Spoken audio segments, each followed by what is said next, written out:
Anjingnya di belakang. Tahu gak sih? Ulang. Yang dibebaskan Gimana supaya tulisannya gede? Podcast video sejarah.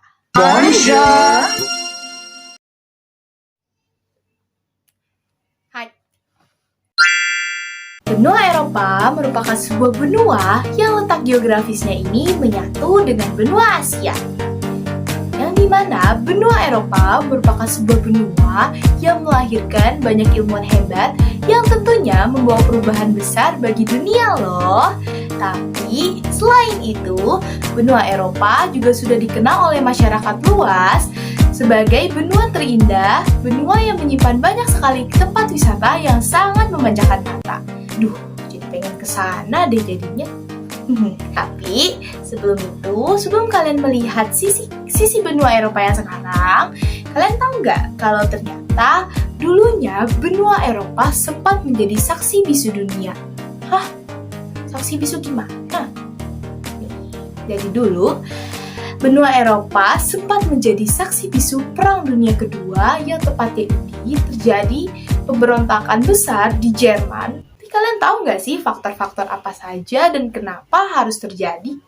Tentunya di sini bakal banyak sekali informasi-informasi yang menarik dan tentunya juga akan menambah wawasan kalian semua.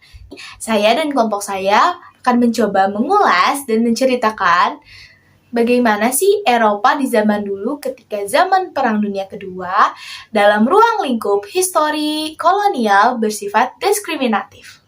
Dalam tugas video sejarah. Jadi, selamat menonton!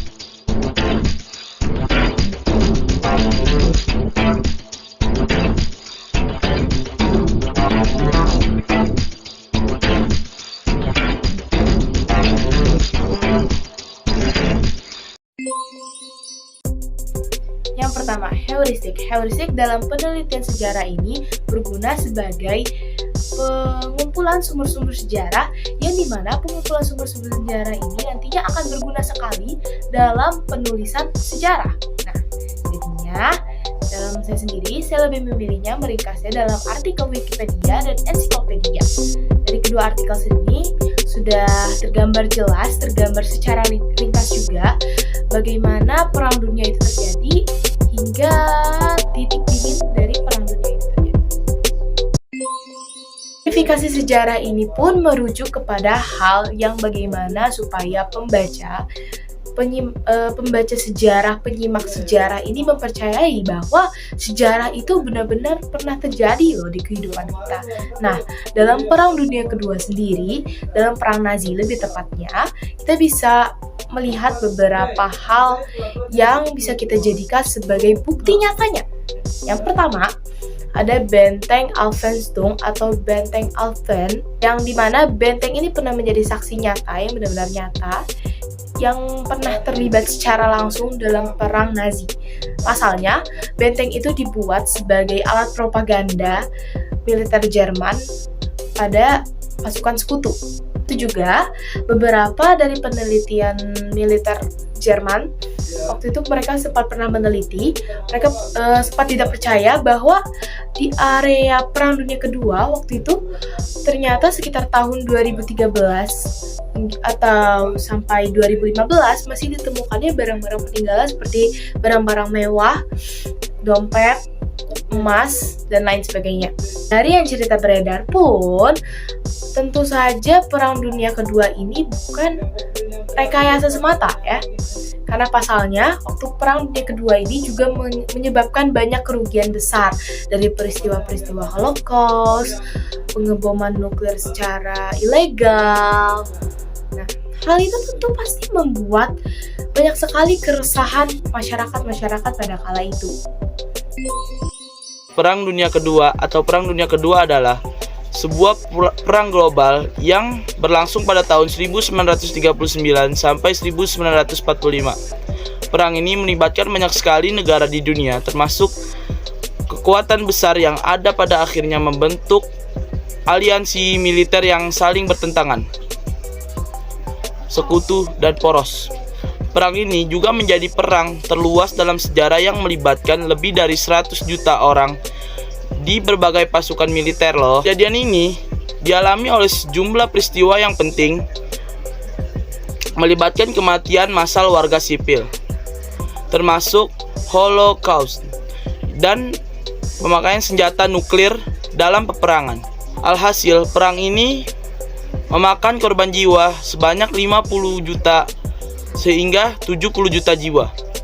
Jumlah kematian ini menjadikan Perang Dunia Kedua konflik paling mematikan sepanjang sejarah umat manusia. Perlu kalian tahu bahwa kejadian Holocaust yang menjadi motif kematian massal warga sipil berlangsung pada konteks yang lebih luas dari Perang Dunia Kedua. Holocaust memiliki latar belakang yang berkaitan kuat dengan Perang Dunia Pertama, karena pada saat itu Jerman terkalahkan. Lalu pemerintah Hitler membayangkan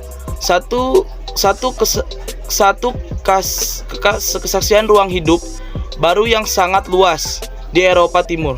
Perwujudan dominasi Jerman di Eropa sebagai yang diperhitungkan pada pemimpinnya hingga mengharuskan perang kembali.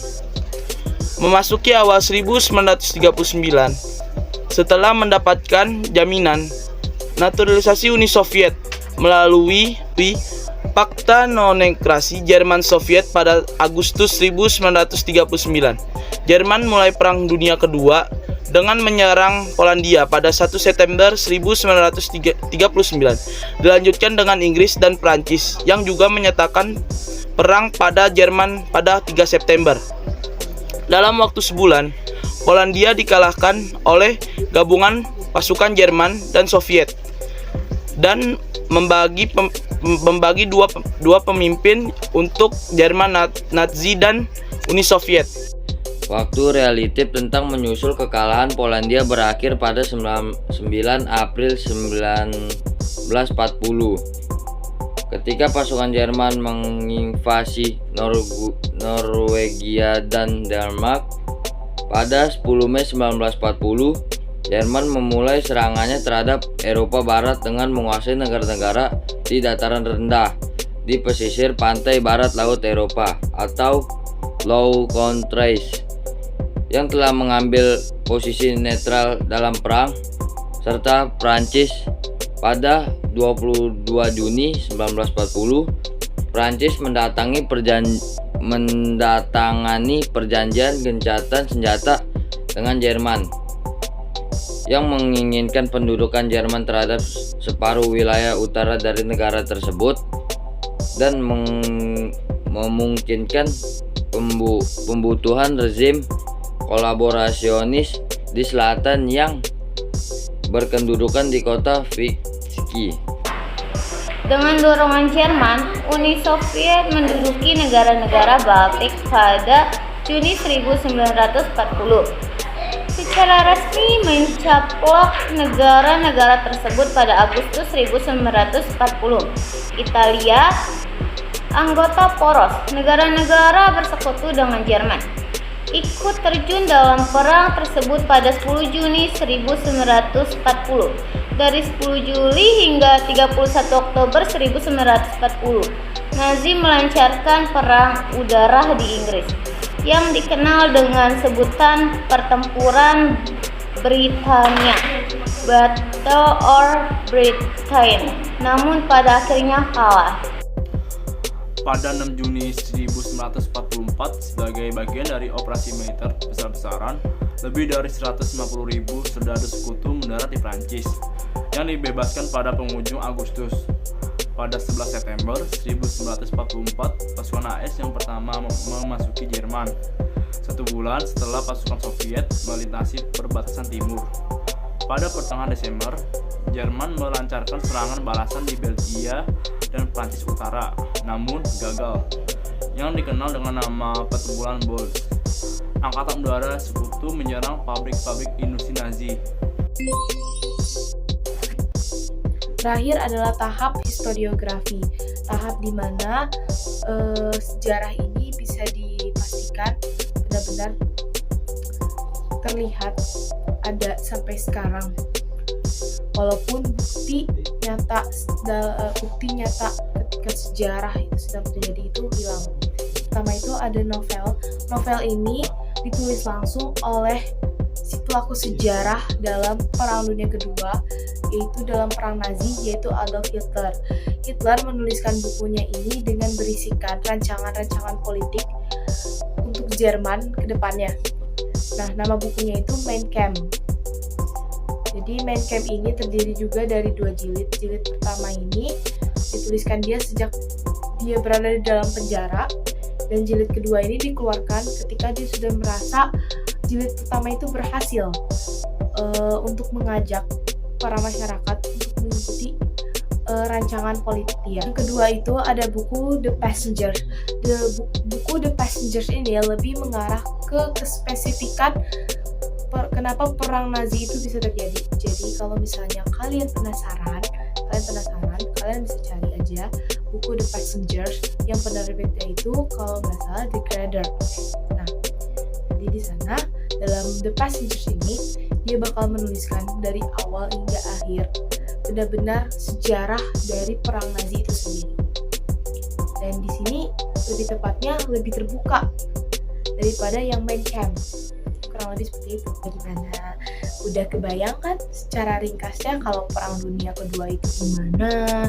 Terus siapa yang mengawali gitu kan? Nah, jadi kalau misalnya kalian mau lebih mendalam, kalian bisa searching aja ya, kalian bisa searching di Google gimana Perang Dunia itu. Dan oke, buat kalian makasih banget udah nonton sampai akhir. Semoga kalian suka sama penjelasan dari kita berdua.